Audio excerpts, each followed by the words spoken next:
नमस्कार, मी नेहा जोशी. माझ्या मनम ध्यानम या चॅनलमध्ये तुमचं पुन्हा एकदा खूप खूप स्वागत.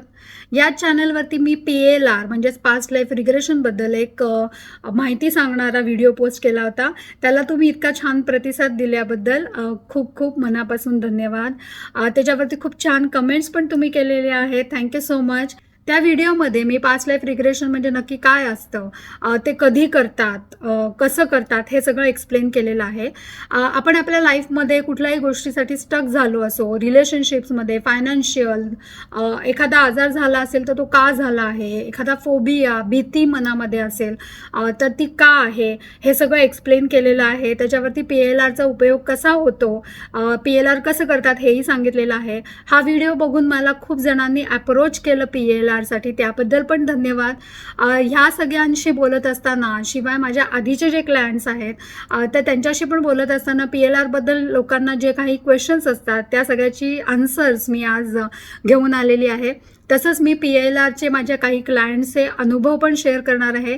PLRचे सेशन्स हे कॉन्फिडेन्शियल असतात, म्हणजे फक्त तुमच्यात आणि माझ्यात ती इन्फॉर्मेशन असते. पण आज मी जे अनुभव शेअर करणार आहे अर्थातच त्याच्यामध्ये कुणाचंही नाव घेणार नाही आहे, संदर्भ मी बदलती आहे.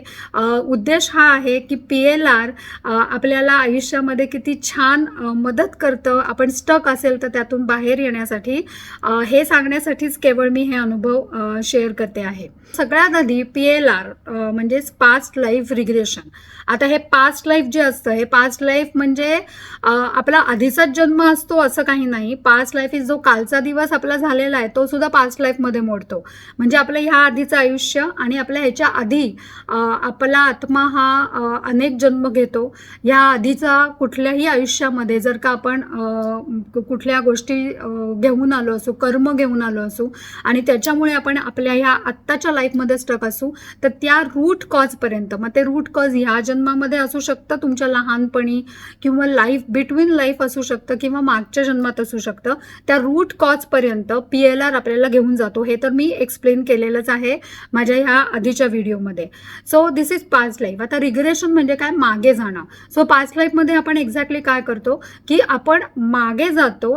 आपण ज्या कारणासाठी स्टक आहोत आत्ताच्या लाईफमध्ये, जे आपल्याला जी गोष्ट त्रास देते त्याचं रूट कॉज आहे ते आपल्याला लक्षात येत नाही आहे, ते फाइंड आउट करण्यासाठी आपण पास्ट लाईफमध्ये जातो आणि ते फाइंड आउट करतो. त्यामुळे जेव्हा आपण पास्ट लाईफ रिग्रेशन करतो तेव्हा नॉट नेसेसरी आपण मागच्याच जन्मात कुठल्या तरी पोचू. आपण ह्या जन्मातल्या सुद्धा काही घटना अशा असतात की ज्याच्यामुळे सुद्धा आपल्या सबकॉन्शियस माइंडवरती आपल्या कळत नकळत परिणाम झालेला असतो आणि त्यामुळे आपण लाईफमध्ये स्टक झालेलो असतो. हे सुद्धा आपल्याला ह्याच्यातून दिसून येतं. जसं फॉर एक्झाम्पल, मी माझ्या आधीच्या व्हिडिओमध्ये एखाद्या व्यक्तीला पाण्याचा फोबिया असेल, बुडण्याची सतत भीती वाटत असेल विदाऊट एनी रिझन, म्हणजे ह्या जन्मात काही झालेलं नाही आहे पण मनात ही भीती आहे, तर त्याचं कारण आधीच्या कुठल्या तरी जन्मात असू शकतं, हे एक्सप्लेन केलं. पण असंही असू शकतं की ती व्यक्ती लहान असताना कुणीतरी त्या व्यक्तीसमोर असं काहीतरी पाण्याविषयी बोलून गेलं आहे, किंवा त्या व्यक्तीने लहान असताना एकदम कळत नकळतपणे कुठल्या तरी व्यक्तीला बुडताना बघितलं आणि त्याच्या मनात भीती बसली आहे, हेही कारण असू शकतं. पण जे रूट कॉज आहे आपल्या सबकॉन्शियस माइंडमध्ये दडलेलं, त्या रूट कॉजपर्यंत आपल्याला PLR घेऊन जातं. त्यामुळे बरेच वेळेला PLR करताना ती व्यक्ती म्हणजे जो क्लायंट असतो तो मागच्या जन्मात पोचत नाही, पण ह्या जन्मातल्या काही त्यालाही आत्ता माहिती नसलेल्या, आठवत नसलेल्या आठवणी त्याला आठवायला लागतात, जे तो विसरलेला आहे किंवा ज्या त्याला माहितीच नाही आहेत. ह्याचं कारण म्हणजे आपण जेव्हा PLR करतो तेव्हा आपलं इंटेन्शन काय असतं की ही जी अडचण, हा जो प्रॉब्लेम आत्ता आपल्याला आहे, जो डिस्कम्फर्ट आत्ता आहे, त्याच्या मूळ कारणापर्यंत, रूट कॉजपर्यंत आपल्याला पोचायचं असतं. हे इंटेन्शन आपण मनामध्ये ठेवून PLRचं सेशन करत असतो आणि त्यामुळे त्या रूट कॉजपर्यंत आपल्याला आपलं सबकॉन्शियस माइंड नेतं. ते रूट कॉज ह्या जन्मात पण असू शकतं किंवा ह्याच्या आधीच्या जन्मात पण असू शकतं. त्यामुळे बरेच वेळेला क्लायंटचे असे एक्सपेक्टेशन्स असतात की मला मागचा जन्म काही दिसला नाही, मला ह्या जन्मातल्या लहानपणच्या कुठल्या तरी आठवणी जाग्या झाल्या किंवा आईच्या पोटात असताना ज्या मेमरीज इम्प्रिंट झालेत ते आठवले, असं कसं?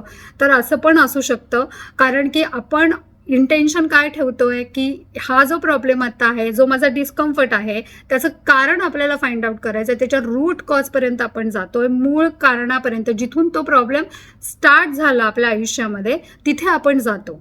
त्यामुळे हे कुठेही असू शकतं. त्यामुळे हे जर का मनामध्ये क्लायंटच्या येत असतं की मी मागच्या जन्मात कुठेतरी पोचणार आहे आणि मग मला असं काय काय दिसणार आहे, असं असतंच असं नाही. त्यामुळे खरं तर मी नेहमी PLR करताना माझ्या क्लायंट्सना सगळ्या सांगते की तुम्ही काहीही एक्सपेक्ट करू नका. Without any expectation just go with the flow, आणि तसं करूनच आपण मूळ कारणापर्यंत इझिली पोचू शकतो. त्यानंतरचा प्रश्न आहे की PLR मध्ये काही दिसलं नाही. तर PLR मध्ये काही न दिसण्याची बरीच कारणं असतात. तर आपण एकापाठोपाठ ती सगळी कारणं बघूया. सगळ्यात पहिल्यांदी मी जेव्हा PLR करते, PLR करण्याच्या 2-3 पद्धती आहेत. एक म्हणजे हिप्नोटाईज करून PLR केलं जातं. दुसरं म्हणजे मेडिटेशन, एक गायडेड मेडिटेशन करून, ज्या प्रकाराने मी करते. सो ह्याच्यामध्ये काय केलं जातं, मी माझ्या आधीच्या व्हिडिओमध्ये पण एक्सप्लेन केलेलं आहे, परत सांगते की एक गायडेड मेडिटेशनसारखी ही प्रोसेस असते, ज्याच्यामध्ये पहिल्यांदी डीपली रिलॅक्स केलं जातं समोरच्या माणसाला, क्लायंटला. कारण आपण जेव्हा डीपली रिलॅक्स्ड असतो ना शरीराने आणि मनाने, तेव्हा आपल्या सबकॉन्शियस माइंडमध्ये आपण प्रोग्रामिंग करू शकतो. सबकॉन्शियस माइंड ओपन होतं, त्यातल्या आठवणी जाग्या होतात. आपल्या सबकॉन्शियस माइंडमध्ये आपल्या ह्या जन्मीच्या आणि आपल्या ह्या आधीच्या सगळ्या जन्मांच्या महत्त्वाच्या ज्या गोष्टी असतात, सवयी असतात, आठवणी असतात, त्या सगळ्या साठवलेल्या असतात. आणि ज्या आपल्याला एरवी जागेपणी, म्हणजे आपलं जेव्हा कॉन्शियस माइंड जागा असतं त्यावेळेला आपल्याला त्या आठवत नाहीत, त्या डीपली रूटेड इन सबकॉन्शियस माइंडमध्ये, म्हणजे सबकॉन्शियस माइंडमध्ये खूप आत दडलेल्या असतात. आणि त्या जर का आपल्याला बाहेर काढायच्या असतील, म्हणजे त्या रूट कॉजपर्यंत आपल्याला पोचायचं असेल, तर आपल्याला आपलं कॉन्शियस माइंड बाजूला करायला लागतं. आणि हे कॉन्शियस माइंड बाजूला करण्यासाठीच डीप रिलॅक्सेशन पहिलं क्लायंटला केलं जातं. तो जेव्हा डीपली रिलॅक्स्ड होतो म्हणजेच ट्रान्समध्ये जातो. आता ट्रान्समध्ये जातो म्हणजे याचा अर्थ असा काही नाही की तो कंट्रोल लूज करतो किंवा तो कुठल्या तरी वेगळ्याच जगात पोचतो वगैरे, असं काही नसतं. ट्रान्स हा शब्द वापरला जातो डीपली रिलॅक्सिंग स्टेट. म्हणजे तुम्ही डीपली रिलॅक्स असता म्हणजे काय असतं की तुम्ही शरीराने आणि मनाने पूर्णपणे रिलॅक्स असता. तेव्हाच आपण सबकॉन्शियस माइंडपर्यंत पोचू शकतो. आता याचं साधं मी एक एक्झाम्पल तुम्हाला सांगते. आपल्याला स्वप्न पडतात, ती कधी पडतात? आपल्याला स्वप्न रात्री पडतात. का पडतात? कारण त्यावेळेला आपलं माइंड आणि बॉडी, आपलं शरीर आणि मन पूर्णपणे रिलॅक्स असतं. आपण एकदम डीप अल्फा किंवा थेटा स्टेटमध्ये असतो आणि त्यावेळेला आपलं सबकॉन्शियस माइंड ओपन होतं आणि मग आपल्याला काहीतरी जुन्या आठवणी बाहेर येतात किंवा आपल्या आधीच्या जन्मातल्या सुद्धा काही आठवणी तिथे येतात आणि आपल्याला वेगवेगळ्या प्रकारची वेगळी वेगळी स्वप्न पडतात. आपल्या मनामध्ये काही कुठली भीती दडली असेल तर ती त्याच्यात बाहेर येते. गेल्या जन्मीची कुठली तरी आठवण बाहेर येते. आपण ज्या गोष्टींचा विचार करत असतो, ज्या आपल्याला काळज्या असतात, त्या सगळ्या गोष्टी आपल्याला स्वप्नामध्ये दिसतात, कारण तेव्हा आपलं सबकॉन्शियस माइंड हे ओपन होतं. तर सेम गोष्ट आपण करणार आहोत ह्या PLRमध्ये. PLRमध्ये एकतर आपण बीटा स्टेटमध्ये, म्हणजे आपण आता अशा जागरूक अवस्थेमध्ये आहोत आणि त्याच्यानंतर आपल्याला जायचं असतं अल्फा किंवा थीटा अवस्थेमध्ये. त्याच्यात जाण्यासाठी डीप रिलॅक्सेशन करणं फार जरुरीचं असतं आणि म्हणून क्लायंटला एक मेडिटेशन च्या प्रोसेसप्रमाणे या डीप रिलॅक्सिंग स्टेटमध्ये नेलं जातं. जर का क्लायंट डीप रिलॅक्सिंग स्टेटमध्ये असेल, म्हणजेच ट्रान्समध्ये गेला असेल, तरच PLR पॉसिबल होतं. खूप वेळेला कसं होतं की आपण एखाद्याचं मन खूप अलर्ट असतं, म्हणजे कॉन्शियस माइंड सतत जागं असतं. कधी तो माणूस असा एकदम रिलॅक्स्ड नसतो. बरेच लोकांच्या बाबतीमध्ये असं असतं. त्यामुळे अशी व्यक्ती जी असते ते कितीही डीप रिलॅक्सेशनमध्ये गेलं तरी ती रिलॅक्स होऊ शकत नाही. ह्याच्यामध्ये त्या व्यक्तीचा दोष असतो असं नाही, पण जर का आपण मेडिटेशन वगैरे करत असू तर आपल्याला हळूहळू आपलं मन आणि शरीर रिलॅक्स करण्याची सवय लागलेली असते. अशा वेळेला PLR करणं हे खूप सोपं जातं. पण खूप लोक मेडिटेशन करत नाहीत किंवा आपलं मन रिलॅक्स करण्याचं त्यांना माहितीच नसतं. अशा वेळेला PLRमध्ये जाणं म्हणजे पास्ट लाईफमध्ये जाणं किंवा डीपली रिलॅक्स होणं त्यांच्यासाठी एवढं इझी जात नाही. मग अशा वेळेला काय करायला मी सांगते त्या सगळ्यांना की तुम्ही आधी थोडीशी मेडिटेशनची प्रॅक्टिस करा. थोडं तुमच्या शरीराला आणि मनाला तुम्ही रिलॅक्स करण्याची सवय करा आणि मगच तेव्हाच तुम्हाला हे PLR करणं पॉसिबल आहे. तर त्यामुळे ही एक गोष्ट, हे एक कारण असू शकतं की ती व्यक्ती, तो क्लायंट रिलॅक्सिंग स्टेटमध्ये न गेल्यामुळे कदाचित त्याला काही दिसत नाही. पण ह्याच्यामध्ये जो काही गाईड असतो त्याचा काही दोष असतो असं नाही, त्या माणसाचाही काही दोष असतो असं नाही. पण त्या माणसालाच, त्या व्यक्तीला, त्या क्लायंटला सतत अलर्ट राहण्याची सवय असते. त्याच्यामुळे त्याला डीप रिलॅक्सिंग स्टेटमध्ये जाणं अवघड वाटतं. हे एक कारण आहे. त्याचप्रमाणे PLRची जी एनर्जी असते ती खूप, म्हणजे PLRमध्ये जी एनर्जी फील होते ती खूप सटल असते. कसं असतं, काही लोकांना व्हिज्युअल्स खूप पटकन दिसतात. त्यांना व्हिज्युअलेटरी पर्सन असं म्हणतात. म्हणजे जेव्हा काही लोक असतात ते जेव्हा मेडिटेशन करतात त्यावेळेला त्यांना मेडिटेशनमध्ये खूप गोष्टींची अनुभूती होते, खूप गोष्टी दिसतात. कारण की ते व्हिज्युअलेटरी असतात, त्यांना ते व्हिज्युअल्स त्यांना इझिली दिसू शकतात. बरेच लोक PLRमध्ये जेव्हा जातात तेव्हा त्यांना इझिली समोर एखाद्या मूव्हीप्रमाणे चित्र दिसायला लागतात. आपण बरेच वेळेला मूव्हीजमध्ये म्हणा किंवा सिरियलमध्ये असं PLR वगैरे करताना बघितलं तर त्याच्यामध्ये आपल्याला असं दिसतं की त्या लोकांना असं समोर मूव्हीसारखं चित्र दिसतंय आणि मग ते त्याच्यामध्ये गेलेत आणि मग त्यांना ते दिसतंय. पण प्रत्यक्षामध्ये असं होईलच असं नाही, कारण तुम्ही कुठल्या प्रकारचे पर्सन आहात त्याच्यावरती ते अवलंबून आहे. तुम्ही व्हिज्युअलेटरी पर्सन असाल तर तुम्हाला व्हिज्युअल दिसायला लागतात. ते सुद्धा जर का तुम्ही ट्रान्समध्ये गेला असाल तर, तुम्ही तुमच्या शरीराला रिलॅक्स केलेलं असेल, मनाला पुरेसं रिलॅक्स केलेलं असेल तर. दुसरी गोष्ट अशी आहे की कधी मी हे पण आधी एक्सप्लेन करते की प्रत्येक वेळेला तुम्हाला चित्रच दिसेल असं नाही. तुम्हाला मनात काही विचार येऊ शकतात, नंतर काही फिलिंग्स येऊ शकतात. जेव्हा तुम्ही ट्रान्समध्ये गेलेला असाल, जेव्हा तुम्ही त्या पास्ट लाईफमध्ये गेलेला असाल तेव्हा नॉट नेसेसरी तुम्हाला काही दिसेल, तुम्हाला काही फिलिंग्स येतील, थॉट्स येतील. जे काही तुम्हाला त्यावेळेला वाटेल ते तुम्ही शेअर करा. पण बरेच वेळेला कसं होतं, क्लायंटच्या डोक्यामध्ये हाच विचार असतो की आपल्याला काहीतरी व्हिज्युअल्स दिसणार आहेत, आपल्याला मूव्हीसारखं सगळं दिसणार आहे की असं आहे, मी असं आहे, मी तसं आहे.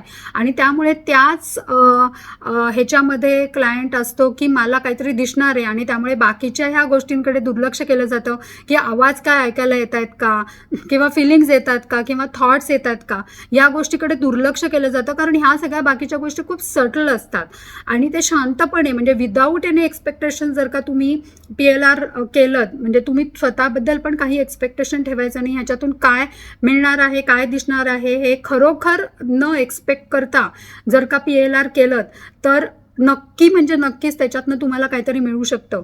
पण जर का मला असंच दिसणार आहे, असंच दिसायला पाहिजे असा विचार करून जर का आपण त्याच्यामध्ये गेलो तर मग दिसत असणाऱ्या गोष्टीसुद्धा दिसत नाहीत कधी आणि मग त्याच्यामुळे आपल्याला असं वाटतं की PLRमध्ये मला काहीच दिसलं नाही. पण खरं तर कधी दिसत असलेल्या, ऐकू येत असणाऱ्या गोष्टी आपल्याला लक्षात येत नाहीत. कधी आपण रिलॅक्स नसल्यामुळे आपल्याला काही दिसत, ऐकायला येत नाही. पण असं वाटतं की हे सगळं चुकलेलं आहे की काय, PLRची प्रोसेस चुकली आहे का, किंवा मी PLRमध्ये का, म्हणजे मी पास्ट लाईफमध्ये का गेले नाही, मला का दिसलं नाही, असे प्रश्न पडतात. आणि मी मगाशी सांगितलं तसंच की जर का एखाद्या व्यक्तीला एकदम शरीर आणि मन रिलॅक्स करण्याची सवय असेल किंवा व्हिज्युअल्स दिसत असतील एरवीसुद्धा, तरच त्या व्यक्तीला PLRमध्ये दिसू शकतं. आणि खरं सांगायचं तर PLRचा मेन उद्देश मी माझ्या आधीच्या व्हिडिओ पण मध्ये एक्सप्लेन केलेला आहे की इंटेन्शन महत्त्वाचं असतं. तुमच्या मनामध्ये खरोखर इंटेन्शन, तीव्र इंटेन्शन आणि खूप क्युरिओसिटी पाहिजे की हे कारण काय आहे हे मला कळलंच पाहिजे, आणि मग आपण त्या कारणापर्यंत निश्चितच पोचतो. आणि दुसरी एक गोष्ट अशी असते की बरेच वेळेला मला क्लायंट्स म्हणतात की मी कॉन्सन्ट्रेट करू शकलो नाही, माझ्या मनात वेगवेगळे विचार येत होते. तर विचार येणं हे स्वाभाविक आहे, आपल्या मनाचं कामच आहे विचार करणं. ते महत्त्वाचंच नाही आहे की तुम्हाला कसले विचार येत आहेत किंवा तुम्हाला काही वेगळे फिलिंग्स येतात का दुसरे, किंवा तुम्ही खूप हलताय का, तुम्हाला खोकला येतोय का, तुमची पायाची बोटं हलतात का, हाताची बोटं हलतात का, तुम्हाला जांभयास येतात का, हे महत्त्वाचं नाही. हे सगळं होत राहणार, आपल्याला तिथे कॉन्सन्ट्रेशन करायचंच नाही आहे. मेन मुळात जेव्हा तुम्ही कॉन्सन्ट्रेशन करणं किंवा फोकस करणं सोडून देता तेव्हाच तुमचं कॉन्शियस माइंड बाजूला होतं. कारण कॉन्शियस माइंडचं काम काय आहे की कॉन्सन्ट्रेशन करणं, फोकस फोकस करणं, समोरचा माणूस काय बोलतो ते नीट ऐकणं आणि त्याच्यावरती विचार करणं. पण जेव्हा ह्या गोष्टी, ह्या क्रिया आपण सोडून देतो ना, तेव्हा आपलं सबकॉन्शियस माइंड जागं होतं. कारण की आपण जर का कॉन्सन्ट्रेट करत राहिलो तर आपलं कॉन्शियस माइंड कधीच बाजूला होणार नाही आणि सबकॉन्शियस माइंड कधीच जागं होणार नाही आणि त्याच्यामुळे आपण मग आपल्या पास्ट मेमरीजमध्ये जाऊच शकत नाही. त्यामुळे महत्त्वाची गोष्ट अशी आहे की कशावरतीही कॉन्सन्ट्रेट करायचं नाही आहे, कशावरतीही फोकस करायचं नाही आहे. मनात विचार आले येऊ देत, हातपाय हल्ले हलू देत, शरीराची हालचाल होत असेल, खोकला येत असेल होऊ देत, जांभया येत असतील येऊ देत, हलायला होत असेल खूप चालू देत. हे सगळं करत असताना सुद्धा आपण सबकॉन्शियस माइंडपर्यंत पोचू शकतो. फक्त आपल्याला कुठेही कॉन्सन्ट्रेट करायचं नाही आहे, कुठेही लक्ष द्यायचं नाही आणि कशाचाही विचार करायचा नाही आहे की असं मला का होतं आहे, आता मी खूप हलतोय किंवा आता मला खूप खोकला येतोय, तर मग मी आता माझ्या पास्ट लाईफमध्ये पोचू शकणार आहे का नाही. माझ्या मनात हे विचार चालले आहेत येऊ देत, त्याच्याकडे लक्ष द्यायचं नाही आहे. उद्देश काय आहे आपल्याला, की आपल्याला रूट कॉज फाइंड आउट करायचं आहे आणि सगळ्यात महत्त्वाचा उद्देश रूट कॉज फाइंड करण्यापेक्षा सुद्धा हिलिंग करणं. म्हणजे ज्या इंटेन्शनने आपण, कुठल्या इंटेन्शननी जातो की आपल्याला रूट कॉज फाइंड आउट करायचं आहे आणि हिलिंग करायचं आहे. सो सगळं सेशन झाल्यानंतर आता मी तुम्हाला लास्ट माझ्या व्हिडिओमध्ये पण एक्सप्लेन केलं आहे की रूट कॉज कळो वा न कळो, पण हिलिंग मात्र आपलं नक्की केलं जातं. कारण की आपल्याला हा जो प्रॉब्लेम झालेला, हा जो डिस्कम्फर्ट आहे, हा इश्यू तर ह्या जन्मात आपल्याला नक्की आहेच आहे. त्यामुळे ह्याचं मेन उद्दिष्ट ॲज अ गाईड, PLRची उद्दिष्ट माझं असं असतं की समोरच्या व्यक्तीला, माझ्या क्लायंटला हील करणं, त्याला ह्या प्रॉब्लेममधनं बाहेर काढणं. आणि ते उद्दिष्ट तर साध्य झालंय का, त्यालाच इंटेन्शन म्हणतात. इंटेन्शन म्हणजे आपण जो विचार घेऊन मनामध्ये हे PLRचं सेशन करायला जातो की आपल्याला हे PLR करून रूट कॉज फाइंड आउट करायचं आणि ह्याच्यातनं हील व्हायचं या डिस्कम्फर्टमधनं, तो उद्दिष्ट आपलं साध्य झालंय का.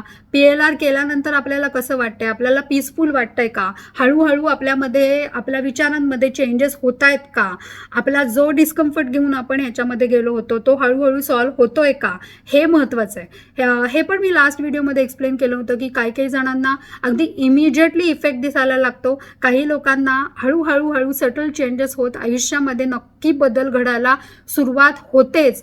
पण हे दिसण्यासाठी आपल्याकडे पेशन्स हवा. असं जर काय का ही एखादी गोळी आहे, पेन किलर गोळी आपण घेतली आणि मग पेन थांबलं पुढच्या 2-3 तासासाठी, असं नाही आहे.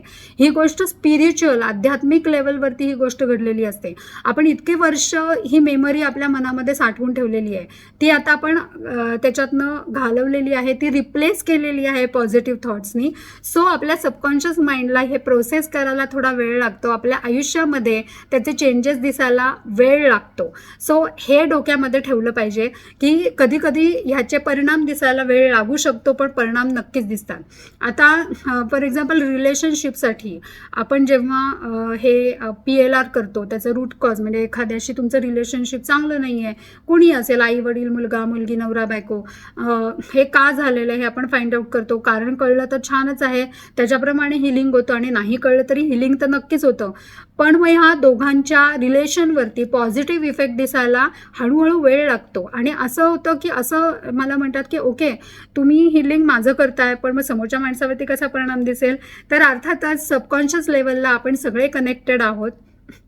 स्पिरिच्युअलिटीमध्ये तर जे अध्यात्मामध्ये ज्यांना इंटरेस्ट असेल तर त्यांना हे तर कन्सेप्ट तर माहितीच आहे की आपण सगळे energy, because we all are energy लेवलला आपण सगळे कनेक्टेड आहोत. त्यामुळे एकाच्या मनावरती आपण जर का हिलिंग केलं, एकाचं हिलिंग केलं, तर तुमच्या हिलिंग करताना म्हणजे सबकॉन्शियस लेवलवरती दुसऱ्या माणसाचं सुद्धा हिलिंग आपण जेव्हा करतो तेव्हा त्याच्यामध्ये पण त्या हिलिंगचे इफेक्ट नक्की दिसतात. कारण तुम्ही दोघं एकमेकांशी सबकॉन्शियसली कनेक्टेड असता.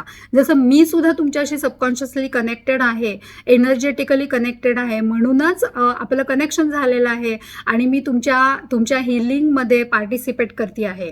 सो हे हिलिंग म्हणजे कनेक्शन पण नक्की होतं आणि हिलिंग पण नक्की होतं, हे लक्षात घ्या. कधी कधी हे हिलिंग व्हायला, ह्याचे इफेक्ट दिसायला वेळ लागतो, हे पण लक्षात घ्या.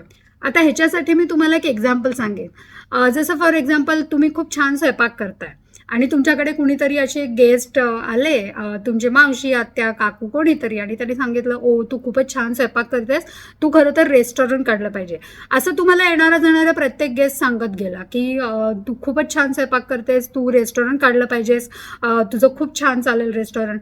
तेव्हा काय होतं, तुमच्या मनामध्ये हा एक थॉट सबकॉन्शियस माइंडमध्ये तयार होतो की ओ आपण छान कुकिंग करतो आणि एवढे सगळे लोक आपल्याला म्हणतात की तू छान रेस्टॉरंट काढ, तुझं रेस्टॉरंट चांगलं चालेल.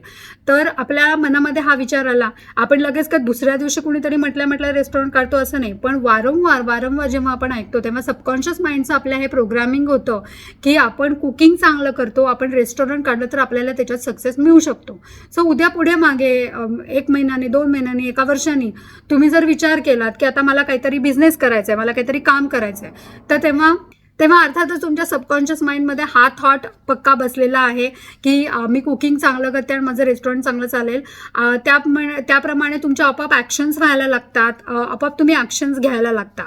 तसंच जेव्हा आपण जेव्हा हिलिंगसाठी आपल्या सबकॉन्शियस माइंडचं प्रोग्रामिंग करतो, हळूहळू आपल्या मनामधनं ते थॉट्स बाहेरून ते ॲक्शन्स आपोआप व्हायला लागतात आणि आपोआप हिलिंगची प्रोसेस सुरू होते.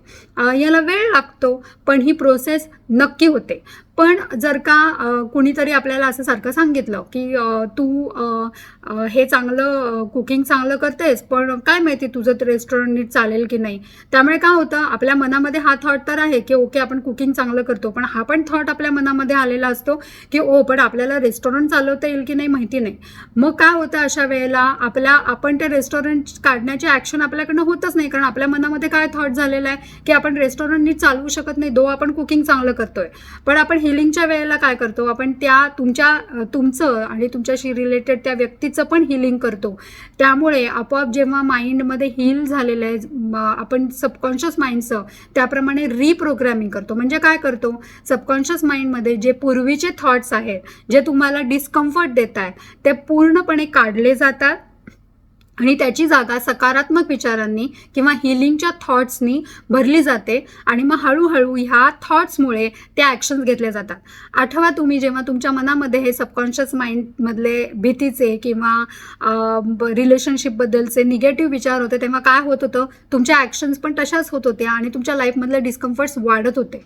पण आता मात्र सबकॉन्शियस माइंडचं प्रोग्रामिंग हिलिंगमध्ये ह्या पास्ट लाईफ रिग्रेशनमध्ये काय होतं, पॉझिटिव्ह थॉट्सनी किंवा जे सकारात्मक बदल तुम्हाला तुमच्या आयुष्यामध्ये अभिप्रेत आहेत, हवे आहेत, त्या थॉट्सनी हे रिप्रोग्रामिंग झालेलं असतं. त्यामुळे अर्थातच तुमच्या ॲक्शन्स पण तशा व्हायला लागतात, समोरच्या व्यक्तीच्या पण ॲक्शन्स तशा व्हायला लागतात आणि अर्थातच तुमच्या लाईफमध्ये हळूहळू सकारात्मक बदल नक्की व्हायला लागतात. But you need to have some patience for that. त्यामुळे जर का सेशन झालं आणि लगेच 4 दिवसामध्ये तुम्हाला काही फरक दिसला नाही, तर मग लगेच असं त्याचा अर्थ काढायचा का की हे सेशन चुकीचं झालं किंवा काहीच झालं नाही, असं नाही आहे. Just have some patience. त्याचप्रमाणे जेव्हा मी PLR करते, तेव्हा PLR झाल्यानंतर समोरच्या व्यक्तींना मी सांगते, क्लायंटना सांगते की तुम्हाला पुढचे काही दिवस काही एक्सपिरियन्सेस येत राहतील, तुम्हाला स्वप्नामध्ये इन्साइट्स मिळत राहतील किंवा काही असे थॉट्स येतील, फिलिंग्स येतील, त्याच्याकडे तुम्ही लक्ष द्या. कारण कसं असतं, PLRमध्ये आपण आपलं सबकॉन्शियस माइंड ओपन केलेलं असतं. मे बी त्यावेळेला काही थॉट्स, फिलिंग्स आपल्या लक्षात येत नसतील, ते आपल्याला नंतर लक्षात येऊ शकतात. त्यामुळे PLR झाल्यानंतर 3-4 दिवस तरी या गोष्टींकडे तुम्ही नक्की लक्ष द्या. सो PLRमध्ये हिलिंग म्हणजे थोडक्यात काय असतं की एक टाईपचं क्लिन्झिंग असतं. मनातले निगेटिव्ह थॉट पॅटर्न्स क्लीन्स करून तिथं पॉझिटिव्ह थॉट पॅटर्न्सची पेरणी केली जाते. पॉझिटिव्ह थॉट पॅटर्न्सनी एक प्रोग्रामिंग केलं जातं आणि अर्थातच त्या पॉझिटिव्ह थॉट पॅटर्न्सनी आपल्या आयुष्यामध्ये पॉझिटिव्ह चेंजेस घडायला नक्की सुरुवात होते. अगदी 100% इट वर्क्स. आणि अनदर पॉईंट इज की आपण कुठल्याही डॉक्टरचं औषध जरी घेतलं तरी आपला त्या डॉक्टरवरती ट्रस्ट नसेल किंवा त्या औषधांवरती ट्रस्ट नसेल तर त्याचा काही उपयोग होत नाही, हे तर आपल्या सगळ्यांना माहितीच आहे. त्याच्यामुळे जेव्हा आपण पूर्ण ट्रस्टनी, पूर्ण फेथ ठेवून कुठलीही गोष्ट करतो तेव्हा ती होते. जसं आपण देवाला नवस बोलतो, आपण देवाला नवस बोलताना आपल्या मनामध्ये शंका येते का की हा नवस आता होईल की नाही किंवा नक्की होणार आहे का आपल्या आयुष्यामध्ये असा बदल वगैरे, असं नाही. कारण त्या देवावर श्रद्धा असते म्हणून आपण त्या देवाला नवस बोलतो, नाही तर आपण नवस बोलणारच नाही. तर तसंच तुम्ही ह्या गोष्टीवरती ट्रस्ट ठेवा आणि मगच PLR करा. तुमच्या मनात जर का ट्रस्ट नसेल तर आय वुड सजेस्ट की तुम्ही PLR करू नका. कारण की जर का ट्रस्ट नसेल आणि शंका मनामध्ये ठेवून जर का PLR केलं तर PLRची प्रोसेस पण नीट होऊ शकत नाही आणि नंतरचं हिलिंग झाल्यानंतर म्हणजे क्लिन्झिंग झाल्यानंतर रिप्रोग्रामिंग झाल्यानंतर सुद्धा तुम्हाला कदाचित तुमच्या आयुष्यामध्ये बदल दिसू शकत नाहीत, कारण की तुमचा ट्रस्ट नाही, तुमच्या मनात सतत त्याच्याबद्दल डाऊट्स येत राहतील आणि मग ही प्रोसेस आणि हे हिलिंग आणि चेंजेस तुम्हाला दिसणारच नाही. दुसरा पुढचा महत्त्वाचा प्रश्न म्हणजे जेव्हा मला लोक अप्रोच करतात त्यावेळेला पहिला प्रश्न म्हणजे काहीही बोलण्याच्या आधी हॅलो वगैरे झालं की तुमची PLRची फी किती आहे. वेल आय डू अंडरस्टँड की PLRच्या प्रोसेसची तुम्ही जर का बाहेर चौकशी केली असेल तर खूपच फी घेतात. माझी फी खरोखरच अतिशय नॉमिनल आहे आणि ती फीसुद्धा का आकारण्यात येते तर PLR करण्याआधी मला तुमच्याशी खूप डिटेलमध्ये बोलावं लागतं की हा एक्झॅक्टली डिस्कम्फर्ट काय आहे, हा कशामुळे झाला असेल, जे काही तुमच्या म्हणजे तुम्हाला दुसऱ्या व्यक्तीबरोबर डिस्कम्फर्ट असेल तर त्याच्याबद्दल मला माहिती काढून घ्यायला लागते. हे सगळ्या गोष्टीसाठी मला खूप वेळ द्यावा लागतो. त्यानंतर ॲक्च्युअल PLRमध्ये पण आपल्याला खूप वेळ द्यावा लागतो. त्याच्यानंतर एक काउन्सिलिंग होतं, हिलिंग होतं PLRमध्ये आणि त्याच्यानंतर सुद्धा तुम्हाला जर का काही क्वेश्चन्स असतील तर तुम्ही मला कॉल करून ते नक्की विचारू शकता आणि ह्या सगळ्याची मिळून ही फी असते. आता PLR माझं झालंच नाही नीट तर मी फी द्यायचीच नाही का वगैरे असं नसतं. तुम्ही एक थोडा समोरच्या माणसाच्या वेळेची पण किंमत करा. जर तुम्हाला मी सांगितलेली फीसुद्धा जास्त वाटत असेल तर yes we can always talk about this. पण समोरच्या माणसाच्या वेळेचा रिस्पेक्ट आपण ठेवला पाहिजे. मी आधी खूप PLR काहीही फी न घेता केलेले आहेत, पण माझ्या असं लक्षात आलं की जसं म्हणतात ना की जर का आपण एखाद्या गोष्टीची किंमत मोजली नाही तर त्याची किंमत राहत नाही, तर तसंच काहीसं होत होतं आणि माझ्या हेही लक्षात आलं की माझा खूप वेळ ह्याच्यामध्ये जातोय आणि yes I should get some returns. एक एनर्जी एक्सचेंज म्हणून प्रकार असतो. मी माझं नॉलेज, माझे अनुभव याच्यासाठी वापरते आहे. So it's like my work, हे माझं काम आहे. त्यानंतर मी PLRसाठी एनर्जी एक्सचेंज ठेवलं आहे आणि ते अतिशय नॉमिनल आहे, कुणालाही परवडण्यासारखं आहे आणि त्यातूनही तुम्हाला त्याच्याबद्दल काही डिस्कस करायचं असेल तर मी नक्कीच त्याच्याबद्दल कधीही डिस्कस करायला तयार आहे.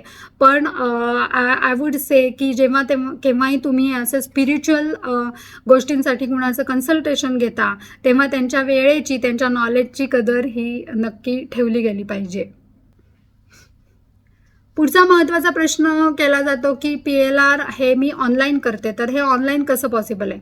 तर मी तुम्हाला मगाशी एक्सप्लेन केलं तसं की मी PLRसाठी जी प्रोसेस वापरते ती आहे मेडिटेशनची, गायडेड मेडिटेशनची. तर हे गायडेड मेडिटेशन तर ऑनलाईन करणं सहज पॉसिबल आहे. एक खूप महत्त्वाचा मुद्दा ऑनलाईन PLRचा हा आहे की तुम्ही तुमच्या घरामध्ये किंवा कुठेही जिथं तुम्ही कम्फर्टेबल असाल तिथे तुम्ही असता आणि मी ऑनलाईन तुम्हाला गाईड करत असते. फक्त एकच त्याच्यामध्ये माझी अट असते की तुम्ही मला ऑल द टाईम पूर्ण दिसला पाहिजे, त्याच्याप्रमाणे मग आपण डिस्कस करून सगळ्या ॲडजस्टमेंट करतो. ह्याच्यामध्ये होतं काय की जेव्हा मी गाईड करत असते तेव्हा I should be able to see तुमचे एक्सप्रेशन्स, तुम्ही डीप रिलॅक्सिंग स्टेटमध्ये गेला आहे का नाही. तुम्हाला मी जेव्हा प्रश्न विचारत असते तेव्हा त्याची उत्तरं मला ऐकायला आली पाहिजेत, हे महत्त्वाचं आहे. जे लोक हिप्नोटिझम यूज करून PLR करतात त्यांना प्रत्यक्ष तिथं त्यांच्यासमोर असणं आवश्यक असतं. पण जेव्हा तुम्ही गायडेड मेडिटेशननी मी जेव्हा हे PLR करते तेव्हा समोर असण्याची काही गरज नाही. ऑनलाईन पण तितक्याच इफेक्टिव्हली होतं. In fact you feel more comfortable, कारण की तुम्ही तुमच्या कम्फर्टेबल ॲटमॉस्फिअरमध्ये असता, तुम्ही तुमच्या घरी असता किंवा जिथं बसलेला असता तिथे तुम्हाला कम्फर्टेबल वाटत असतं. PLR करताना तुम्ही खूप डीप रिलॅक्सिंग स्टेटमध्ये जाता आणि त्याच्यामुळे जेव्हा तुम्ही PLRमधनं बाहेर येता त्यावेळेला म्हणजे ह्या सगळ्या प्रोसेसमधनं, डीप रिलॅक्सिंग स्टेटमधनं जेव्हा तुम्ही कॉन्शियस लेवलला येता तेव्हा कधी कधी लेथार्जिक म्हणजे आता थोडंसं झोपूया असं वाटू शकतं. त्यासाठी तुम्ही तुमच्या घरामध्ये असाल तर ते जास्त तुमच्यासाठी चांगलं आहे की कुठेतरी उठून जाण्यापेक्षा.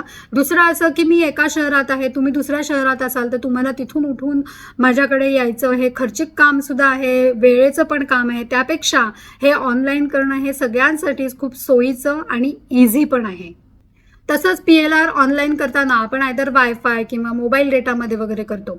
मग अशा वेळेला हे होऊ शकतं की मध्येच वायफायचं कनेक्शन गेलं किंवा लाईट गेले किंवा डेटा बंद झाला तर मध्येच PLRचं आपलं हे सेशन बंद पडलं तर काय होतं, तर काहीही होत नाही, काहीही घाबरण्यासारखं नाही आहे त्याच्यामध्ये. फार फार तर तुम्हाला नंतर पुढे 5-10 मिनटं झोप येईल आणि तुम्ही झोपेतनं जागे व्हाल. जर का कधी वायफायचं कनेक्शन तुटलं, परत 2 मिनिटांनी चालू झालं, तर आयदर आपण सेशन परत तिथून स्टार्ट करू शकतो किंवा परत आपण सेशन करू शकतो. त्याबाबत मी खूप फ्लेक्झिबल आहे, त्यामुळे तसं काही काळजी करण्याचं त्याच्याबद्दल कारण नाही. PLR करताना तुम्ही तुमचा कंट्रोल माझ्याकडे देता, मी तुमच्याकडनं काहीतरी तुमची महत्त्वाची आयुष्यातली माहिती काढून घेते, असं अजिबात काही नसतं. सपोज फॉर एक्झाम्पल मी तुम्हाला PLR करताना म्हणजे मी काय किंवा कुठलाही गाईड नाही असं विचारलं, तुमचे बँकेचे पासवर्ड सांगा, तर असं काही होत नाही की तुम्ही ते सांगून टाकाल. असं काहीही नसतं. आपल्याला समोरचं व्यक्ती काय प्रश्न विचारते आहे हे आपल्याला नक्की कळतं आणि आपण त्याची काय उत्तरं देतो हे पण आपल्याला कळतं. तुमची अशी कुठलीही कॉन्फिडेन्शियल इन्फॉर्मेशन PLR करणारा गाईड तुमच्याकडनं काढून घेत नसतो. त्यामुळे एकदम निश्चिंत राहा. ही अतिशय सेफ प्रोसेस आहे. ह्याच्यामध्ये तुम्ही कम्प्लिटली प्रोटेक्टेड असता, स्पिरिच्युअली सुद्धा आणि असे सुद्धा. मध्येच PLRचं सेशन बंद पडलं तरी काहीही घाबरण्यासारखं काही नाही. तुमच्या आयुष्यावरती, तुमच्या मनावरती याचा काहीही परिणाम होत नाही. तसंच जर का एखादी व्यक्ती, मी मगाशी सांगितलं की डीप रिलॅक्सिंग स्टेटमध्ये जर का एखादी व्यक्ती जाऊ शकत नसेल किंवा व्हिज्युलेटरी नसेल, तर तिला या गोष्टी दिसत नाहीत आणि मग त्यावेळेला PLR केल्यानंतर काहीच कळत नाही. हे फाइंड आउट करण्याचं काम माझं आहे. हे मी तुमच्याशी बोलून की तुम्हाला काही प्रोसेसेस करायला सांगून हे मला लक्षात येतं. आपल्याला काय महत्त्वाचं आहे, तुम्ही मला अप्रोच केव्हा होता किंवा एखादा क्लायंट मला अप्रोच कधी होतं, जेव्हा त्याच्या लाईफमध्ये डिस्कम्फर्ट्स असतात, कुठेतरी तो स्टक असतो कुठल्या तरी कारणासाठी, फायनान्शियली, रिलेशनशिपमध्ये किंवा अजून कुठल्या गोष्टींसाठी. त्यावेळेला त्याला त्याचं हिलिंग करणं, त्याला त्याच्यातनं बाहेर काढणं, त्याच्या सबकॉन्शियस माइंडचं रिप्रोग्रामिंग करणं महत्त्वाचं असतं. आणि ते करण्यासाठी जर का PLR करणं शक्य नसेल त्या व्यक्तीच्या कुठल्या गोष्टींमुळे, तर आपण ह्याच्यामध्ये हिप्नोथेरपी वापरून त्या व्यक्तीचं, त्या कारणासाठीचं हिलिंग नक्की करतो. त्याच्यामुळे जेव्हा तुम्ही मला अप्रोच कराल तेव्हा नॉट नेसेसरी की तुम्हाला PLR करणं पॉसिबल असेल, पण त्यावेळेला मी तुम्हाला हिप्नोथेरपी सजेस्ट करू शकते आणि याच्यातनं हिलिंग आपण नक्की करू शकतो.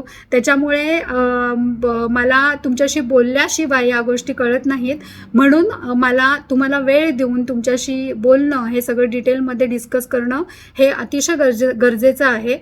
तेव्हा अर्थातच क्लायंटनी सगळं डिटेलमध्ये सांगणं आणि क्लिअर सांगणं हे कुठल्याही PLR करणाऱ्या किंवा हिप्नोथेरपिस्टला हे अपेक्षित असतं की तुम्ही तुमचं जो काही इश्यू असेल, डिस्कम्फर्ट असेल, तो डिटेलमध्ये नीट शेअर करावा की जेणेकरून हिप्नोथेरपिस्टला किंवा PLR सेशन करणाऱ्या प्रॅक्टिशनरला एक्झॅक्टली आपण कशा प्रकाराने तुमचं हिलिंग करू शकतो हे लक्षात येईल. एनिवे, मी जे काही कॉमनली विचारले जाणारे प्रश्न असतात PLR बद्दल किंवा लोकांच्या ज्या काही शंका कुशंका असतात त्या सगळ्याची उत्तरं ह्या व्हिडिओमध्ये देण्याचा प्रयत्न केलेला आहे. ह्याशिवाय जर का तुम्हाला अजून काही क्वेश्चन्स असतील तर माझ्याशी प्लीज कनेक्ट करा किंवा कमेंटमध्ये तुमचे प्रश्न लिहा. मी त्याची उत्तरं देण्याचा अगदी नक्की प्रयत्न करेन. आता मी काही एक्सपिरियन्सेस शेअर करते PLRचे, जे माझ्या क्लायंट्सना आले ते, ज्याच्यावरून तुमच्या लक्षात येईल की PLRमुळे म्हणजेच पास्ट लाईफ रिग्रेशनमुळे आपण एखाद्या गोष्टीमध्ये कशा स्टक असू त्यातनं बाहेर यायला कशी मदत होते. माझे एक क्लायंट होते, मिड एजचे धरून चाला. ही वॉज म्हणजे एकदम क्लेवर, एकदम हुशार आहे, त्यांना एकदम छान बिझनेस ॲक्युमन आहे. पण त्यांच्या बाबतीत काय होत होतं, वयाच्या 20-21व्या वर्षापासून ते बिझनेसेस करतात. एखादा बिझनेस ते सुरू करायचे, 1-2 वर्ष तो बिझनेस खूपच छान चालायचा, ते खूप पैसा मिळवायचे आणि मग नंतर काहीतरी व्हायचं, म्हणजे आयदर तो बिझनेसच त्यांचा डुबायचा, म्हणजे विदाऊट एनी रिझन, किंवा कुणीतरी त्यांना बिझनेसमध्ये फसवायचं, किंवा कुणीतरी त्यांनी जे कमवलेले पैसे, त्यांचे रिलेटिव्हज म्हणा किंवा जवळचे लोक ते पैसे त्यांच्याकडनं काही ना काहीतरी कारणानं काढून घ्यायचे आणि त्यांचा बिझनेस बंद पडायचा. सो काइंड ऑफ हा त्यांच्या लाईफमध्ये एक पॅटर्नच तयार झाला होता. प्लस त्यांना मनात सतत एक अशी भीती वाटत असायची की आपले पैसे कुणीतरी सारखं लांबवेल का, आपले पैसे कुणीतरी काढून घेईल का, म्हणजे कुणीतरी काढून घेईल का, आपले पैसे जातील का कुठेतरी, ही मनात सतत त्यांच्या भीती असायची. सो ते मला अप्रोच झाले, कारण त्यांना हा त्यांच्या लाईफमध्ये पॅटर्न आहे असं लक्षात आलं. अप्रोच झाले, मी त्यांच्याशी डिस्कस केलं सगळं डिटेलमध्ये आणि मग आम्ही PLR करायचं ठरवलं. त्याच्यामध्ये त्यांना असं दिसलं PLR सेशनमध्ये हजारो वर्षांपूर्वी ते कुठले तरी राजकुमार होते. त्यांचा राज्याचा पूर्ण खजिना घेऊन ते कुठेतरी चालले होते आणि डाकूंचा त्यांच्यावरती हल्ला झाला आणि त्यांच्याकडनं तो खजिना त्यांनी काढून घेतला. त्या डाकूंना बघून त्यांच्या मनामध्ये प्रचंड भीती बसली होती, प्लस त्यांच्या जवळचा खजिना पण पूर्णपणे लुटला गेला होता. ह्याच एनर्जीज कॅरी करून ते पुढच्या अनेक जन्मांमध्ये आले असतील किंवा ह्या जन्मामध्ये आले असतील आणि बरोबर त्यांचे कुठलेही जन्म न दिसता ते बरोबर त्याच ठिकाणी पोचले, त्याच रूट कॉजला पोचले जिथून हा प्रॉब्लेम स्टार्ट झाला होता. ही एक ब्युटी आहे आपल्या निसर्गाची म्हणा, डिवाईनची म्हणा, युनिवर्सची म्हणा, की आपण इतके सारे जन्म घेतलेले असतात, पण जेव्हा आपला हा जो इश्यू असतो ना, प्रॉब्लेम असतो, जेव्हा आपण सबकॉन्शियस माइंडकडे जातो, त्याला ओपन करतो, तेव्हा तो जो आपला इश्यू असेल ना, त्या इश्यूच्या रूट कॉजलाच आपण जातो बरोबर. दॅट कुड बी एनिवेअर, म्हणजे तुमच्या हजारो वर्षांपूर्वीचा कुठला तरी जन्म असू शकेल किंवा ह्या जन्मातला कुठला तरी असा पिरियड असेल, पण आपण बरोबर तिथेच पोचतो. त्याचप्रमाणे झालं, ते त्या ठिकाणी पोचले आणि मग त्या ठिकाणी त्यांचं हिलिंग आपण केलं आणि त्यांच्या मनातली एक तर ही सगळी भीती पूर्णपणे घालवली गेली की तुमचा हा जो खजिना आहे, तुमच्या जवळचे पैसे कुणीतरी घेऊन जाणार आहे. आणि हा जो पॅटर्न त्यांच्या आयुष्यामध्ये तयार झाला होता की थोडे 2-3 वर्षांनी म्हणजे पैसे साठले तर 2-3 वर्षांनी कुणीतरी ते पैसे नेतं किंवा पैसे त्यांच्याकडचे जातात, तो पॅटर्न रिप्लेस केला गेला अशा थॉट्सने की त्यांचा आता बिझनेस खूप छान पुढे चालणार आहे, त्यांना हा इश्यू परत कधी होणार नाही. अशा प्रकाराने हिलिंग केलं. हे इंटेन्शन ठेवून आम्ही गेलो होतो, त्यामुळे त्यांना दिसलं सुद्धा. एकदम रिलॅक्स्ड माइंडमध्ये होते ते, त्यामुळे ते बरोबर त्या ठिकाणी पोचले, हिलिंग झालं आणि त्याच्यानंतर इन अ फ्यू डेज त्यांना त्यांच्या आयुष्यामध्ये सकारात्मक बदल घडत गेले. काही महिन्यांनंतर त्यांचा मला फोन आला की थँक्यू मॅम, की तुमच्यामुळे मला मनातली माझ्या पूर्ण भीती गेलेली आहे अबाउट मनी, आणि दुसरं म्हणजे मी आता जो बिझनेस करतोय तो माझा अतिशय छान चाललेला आहे आणि मला या बिझनेस आता बंद पडेल का वगैरे अशी भीती माझ्या मनातनं पूर्णपणे नष्ट झालेली आहे. ॲक्च्युली मी ह्याच्यात काहीच केलेलं नाही. I am just medium. Universe डिवाईनच्या मनामध्ये होतं हे हील करणं आणि माझा मीडियमसारखा उपयोग झालेला आहे. मी असं आय नेवर से की मी केलं किंवा काय. आय ऑलवेज से दिस की हे माझ्या हातनं घडलं गेलेलं आहे. I am just a medium. So हा झाला एक फायनान्शियल रिलेटेड एक्सपिरियन्स. दुसरा एक एक्सपिरियन्स रिलेशनशिपच्या बद्दल मी जरूर शेअर करीन. माझे एक क्लायंट आहेत, त्यांना त्यांच्या पतीबरोबरचे रिलेशन्स एवढे चांगले नव्हते. म्हणजे त्यांचे पती त्यांच्याशी कायम चिडलेलेच त्यांच्यावरती असायचे, रागवायचे, प्रत्येक गोष्टीत भांडणं, आणि त्या खूप प्रयत्न करायच्या त्यांच्या दृष्टीने सगळ्या गोष्टी नीट राहाव्यात, पण तसं काही व्हायचं नाही. पतींकडनं त्यांच्या सकारात्मक कुठल्याही गोष्टींच्या रिॲक्शन्स व्हायच्या नाहीत. तसंच विदाऊट एनी रिझन त्यांच्या मुलाला त्यांच्या नवऱ्याबद्दल, पतींबद्दल, म्हणजे त्याच्या स्वतःच्या वडिलांबद्दल खूप काही चांगल्या फिलिंग्स नव्हत्या. खूप निगेटिव्ह तो त्यांच्याबद्दल विचार करायचा आणि वागायचा. त्याचंही रिझन त्यांना कळत नव्हतं. सो आम्ही पहिल्यांदी ह्या रिझनसाठी की त्यांचे पती त्यांच्याशी असं का वागतात, PLR केलं. ते एकदम रिलॅक्स वेमध्ये, कारण खूप स्ट्रॉंग इंटेन्शन होतं की हे फाइंड आउट करायचंच आहे, कारण की त्यांना त्यांच्या नात्यामध्ये बदल करायचा होता सकारात्मक. तिथपर्यंत पोचलो होतं. तेव्हा त्यांना असं दिसलं की एका कुठल्या तरी पास्ट लाईफमध्ये ते आत्ताचं त्यांचे जे पती आहेत तेच त्यांचे तिथं पती होते, पण त्यांना असं दृश्य दिसलं की ते पती त्यांना सोडून चाललेले आहेत. तर त्याच्याबद्दल जेव्हा आम्ही क्वेश्चन्स केले तेव्हा लक्षात आलं की शी वॉज प्रेग्नंट त्या ह्याच्यामध्ये, आणि त्यांना हे मूल बाळ वगैरे असं काही नको होतं. त्यांना फक्त ते दोघंच हवे होते आणि म्हणून ते चिडून त्यांना सोडून निघून चालले होते. आणि हे सगळं हिलिंग केलं आणि ह्याच्यामध्ये सगळ्या गोष्टी कशा आल्या बघा. त्या प्रेग्नंट होत्या, ते जे मूल होतं त्याच मुलांनी कदाचित आत्ता या ठिकाणी जन्म घेतलेला आहे त्यांच्या पोटी, आणि ज्या भावना त्याच्या वडिलांनी त्यावेळेला व्यक्त केल्या होत्या त्या मुलाबद्दल पोटातल्या, की मला हे मूल नकोय, त्या भावना त्या मुलाने पोटात असताना ज्या त्या ऐकल्या होत्या त्या भावनाच कॅरी करून तो मुलगा ह्या जन्मात आलेला होता. त्यामुळे त्या मुलाला सुद्धा आपल्या वडिलांबद्दल म्हणावं तितकं प्रेम वाटत नव्हतं, थोडा तिरस्कार वाटत होता. आणि हे ज्या फिलिंग्स होत्या त्या फिलिंग्स घेऊन तो नवरासुद्धा म्हणजे त्या पतीसुद्धा या जन्मामध्ये आले होते आणि त्यामुळे ते त्यांच्यावरती चिडत होते. अर्थातच या तिघांचंही त्या ठिकाणी हिलिंग केलं गेलं. त्यांना त्यांच्या मनामध्ये सकारात्मक बदल घडवण्यासाठी जे काही प्रोसेसेस असतात त्या केल्या गेल्या आणि त्याचा अर्थातच खूप सकारात्मक परिणाम त्यांच्या आयुष्यावरती झाला. आणि नंतर त्यांचे वारंवार मला मेसेजेस येतात की एव्हरीथिंग इज सो फाईन. मुलाचे पण हळूहळू वडिलांबद्दलची मतं बदलली आहे, they are doing so well. आणि नवऱ्यामध्ये सुद्धा खूपच पॉझिटिव्ह चेंजेस आता जे त्यांना अपेक्षित होते ते त्यांना दिसले.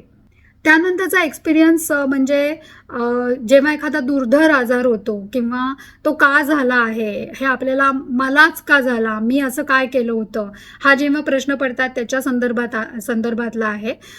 एक जण माझ्याकडे आले होते, त्यांच्या मुलीला जन्मतःच काही आजार होता आणि त्यामुळे त्यांनी हे त्याच्यासाठी की हा का झालेला आहे, आणि ते अतिशय सज्जन गृहस्थ, गुणाचं काही वाकडं केलेलं नाही. त्यामुळे अर्थातच जे प्रश्न पडतात तसेच त्यांना पडले होते की माझ्याच बाबतीत असं का झालं वगैरे. तर जेव्हा आम्ही रिग्रेशन केलं तेव्हा त्यांच्या लक्षात आलं की एका कुठल्या तरी खूप दानशूर व्यक्तीने त्यांच्या पोटी जन्म घेतलेला होता, खूप जुन्या काळातल्या, आणि त्या व्यक्तीचं निधन पण त्या खूप लहान वयामध्ये त्याच कारणामुळे झालं होतं, त्याच आजारामुळे, आणि त्याच एनर्जी घेऊन ते मूल जन्माला आलं. बरं, ह्यांच्या पोटी मग का आलं? तर त्यांनी त्याचं उत्तर असं दिलं की मला सामान्य आईवडिलांचं प्रेम हवं होतं. तो व्यक्ती ती जी होती दानशूर व्यक्ती ती राजघराण्यातली होती आणि मे बी त्यांना आईवडिलांचं प्रेम त्यावेळेला मिळालं नसेल, सो त्यांना आईवडिलांचं प्रेम हवं होतं म्हणून त्यांनी ह्याच्या पोटी जन्म घेतलेला होता. सो त्या मुलीचं त्यांचं हिलिंग करण्यासाठी, तिचं तब्येत सुधारण्यासाठी सुद्धा त्या PLRमध्ये क्वेश्चन्स विचारले गेले, तिचं सुद्धा हिलिंग त्याच्यामध्ये केलं गेलं.